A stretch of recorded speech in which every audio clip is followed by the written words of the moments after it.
मसला ये कि एक क्षण में 12-13 लाख नौजवान उत्तर प्रदेश में संकट में आ गया और 1 करोड़ के आसपास पूरे देश में संकट में आ गया। एक दूसरा, जो नौजवान बीएड करके और बेसिक शिक्षा में भर्ती हो गए, क्योंकि सरकार की राजाज्ञा थी, भर्ती हो गए, इम्तिहान देंगे, उनका क्या होगा अब सुप्रीम कोर्ट के निर्णय के बाद? आगे की तो आगे छोड़ो, अभी जो पिछले भर्ती हो गए 69,000 की शिक्षक भर्ती हुई हमारे यहां उत्तर प्रदेश में, उसमें भर्ती हुए बीएड वाले भी भर्ती हुए होंगे, उनका क्या स्टेटस रहेगा अब मित्र अवधेश जी? मुझे लग रहा संकट अभी और घनीभूत होने वाला है क्या?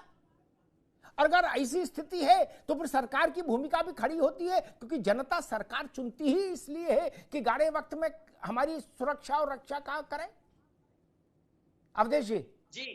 जी अमिताभ जी, देखिए सबसे पहले तो माननीय न्यायालय का जो फैसला आया है उसका सम्मान करना चाहिए, क्योंकि देखिए देश के हमारे 4 स्तंभ हैं मजबूत, न्यायपालिका, विधायिका, कार्यपालिका, मीडिया, चारों की वजह से ही हमारे देश का लोकतंत्र जिंदा है।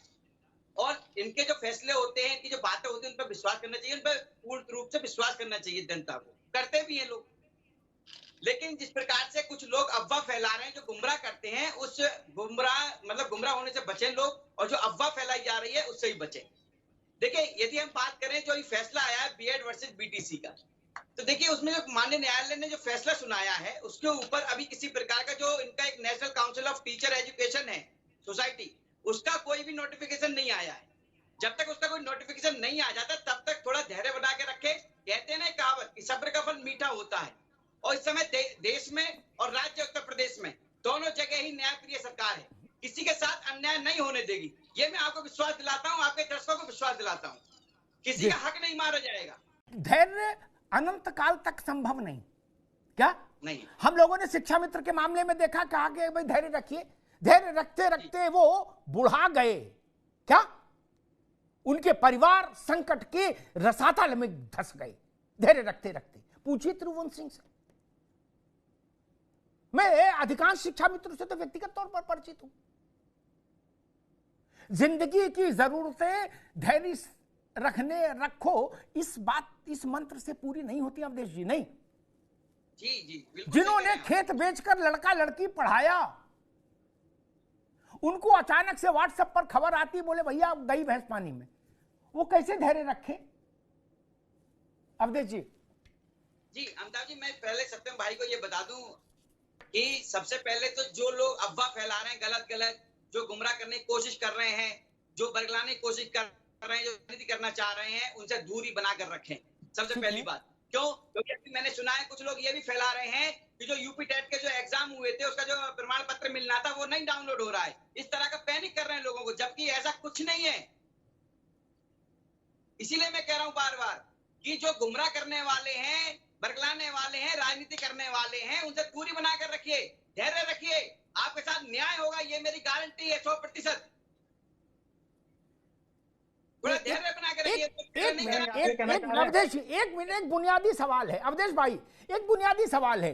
कोई भी अधिसूचना, कोई भी विज्ञापन, मेरी बात सब लोग ध्यान से सुने, कोई भी अधिसूचना, कोई भी विज्ञापन, कोई भी दिशा निर्देश, भर्ती से संबंधित या पाठ्यक्रम से संबंधित कोई भी नोटिफिकेशन अगर अदालत में गिरता है तो उसको बनाने वाले ब्रेन बिहाइंड द नोटिफिकेशन जो अधिकारी होते हैं, उनको तत्काल प्रभाव से जेल यात्रा क्यों नहीं कराई जाती? ये मैं समझना चाह रहा हूं। मैं तो बड़ा ब्लंट आदमी हूं, दुनिया कहानी मेरी रुचि नहीं। आपने मांग सुनी, और जो बात त्रिभुवन ने कही वो भी महत्वपूर्ण है अवधेश जी। जी देखिए अमिताभ जी, जैसे अभी सत्यम भाई कह रहे थे, देखो तीनों लोग जो बैठे हैं यहाँ पे, त्रिभुवन सिंह हो, विशु यादव या सत्यम पाठक हो, तीनों बुद्धिजीवी वर्ग से आते हैं, और मैं समझता हूं कि तीनों जो लोग हैं पूरी तरह से संविधान को मानने वाले व्यक्ति भी। देख, कोई भी अगर न्यायपालिका, कोई भी न्यायालय अगर कोई फैसला सुनाता है तो थोड़ा उसका धैर्य रखें। कोई भी उसके ऊपर कार्रवाई होती है, कोई चैलेंज करता है उसके ऊपर, तो थोड़ा समय तो लगता है हर चीज में। मैंने एक बात आपसे शुरू से ही कह दी, आपके चैनल के माध्यम से आपको और इनके तीनों जो लोग बैठे हैं और आपके दर्शकों को भी सुनाई दिया होगा कि इस समय देश में और राज्य में, उत्तर प्रदेश में दोनों जगह ही न्यायप्रिय सरकार है, किसी के साथ अन्याय नहीं होगा। अभी बात कर रहे थे, ये देखिए मैं बताऊं आपको, हमारे जो संविधान में है एक अनुच्छेद 123 है और दूसरा आपका जो है ये 213 है। दोनों ही अनुच्छेद अपने अपने अलग अलग काम करते हैं। जो अनुच्छेद अपने 123 है उसके आधार पे जो हमारे देश के राष्ट्रपति हैं उनके पास अध्यादेश बनाने की एक शक्ति है। 213 जो अनुच्छेद है उसके अनुसार जो राज्य का गवर्नर है वो अध्यादेश ला सकता है। लेकिन भाई कुछ सब्र तो करिए, आप धैर्य रखिए। ठीक है, आप ये कह रहे हो उम्मीद रखो अच्छा होगा, उम्मीद रखो अच्छा। मैं एक दूसरी बात कहता हूँ अवधेश बाबू, एक सवाल, रुको भाई विशु। अवधेश बाबू, एक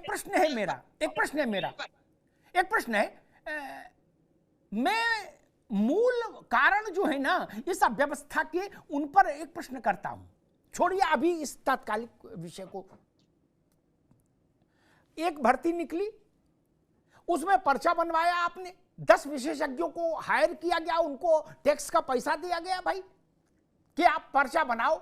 उनने पर्चा में जानबूझ के या मूर्खता में, अगर मूर्ख हैं तो आपने उनको पर्चा बनाने वाला क्यों माना, और जानबूझ के किया तो उनको आजीवन कारावास दो कि उसमें 4 सवाल गलत लिख दिए। ठीक, आपने मांग सुनी, और जो बात त्रिभुवन ने कही वो भी महत्वपूर्ण है। अवधेश जी देखिए, अमिताभ जी जैसे भी सत्यम भाई कह रहे थे, देखो तीनों लोग जो बैठे हैं यहाँ पे, त्रिभुवन सिंह हो, विशु यादव या सत्यम पाठक हो, तीनों बुद्धिजीवी वर्ग से आते हैं। और मैं समझता हूं कि तीनों जो लोग हैं पूरी तरह से संविधान को मानने वाले व्यक्ति भी। देख, कोई भी अगर न्यायपालिका, कोई भी न्यायालय अगर कोई फैसला सुनाता है तो थोड़ा उसका धैर्य रखें। कोई भी उसके ऊपर कार्रवाई होती है, कोई चैलेंज करता है उसके ऊपर, तो थोड़ा समय तो लगता है हर चीज में। मैंने एक बात आपसे शुरू से ही कह दी, आपके चैनल के माध्यम से, आपको और इनके तीनों जो लोग बैठे हैं और आपके दर्शकों को भी सुनाई दिया होगा कि इस समय देश में और राज्य में, उत्तर प्रदेश में दोनों जगह ही न्यायप्रिय सरकार है, किसी के साथ अन्याय नहीं होगा। अभी बात कर रहे थे, ये देखिए मैं बताऊं आपको, हमारे जो संविधान में है एक अनुच्छेद 123 है और दूसरा आपका जो है ये 213 है। दोनों ही अनुच्छेद अपने अपने अलग अलग काम करते हैं। जो अनुच्छेद अपने 123 है उसके आधार पे जो हमारे देश के राष्ट्रपति हैं उनके पास अध्यादेश बनाने की एक शक्ति है। 213 जो अनुच्छेद है उसके अनुसार जो राज्य का गवर्नर है वो अध्यादेश ला सकता है। लेकिन भाई कुछ सब्र तो करिए, आप धैर्य रखिए। ठीक है, आप ये कह रहे हो उम्मीद रखो अच्छा होगा, उम्मीद रखो अच्छा। मैं एक दूसरी बात कहता हूँ अवधेश बाबू, एक सवाल, रुको भाई विशु। अवधेश बाबू, एक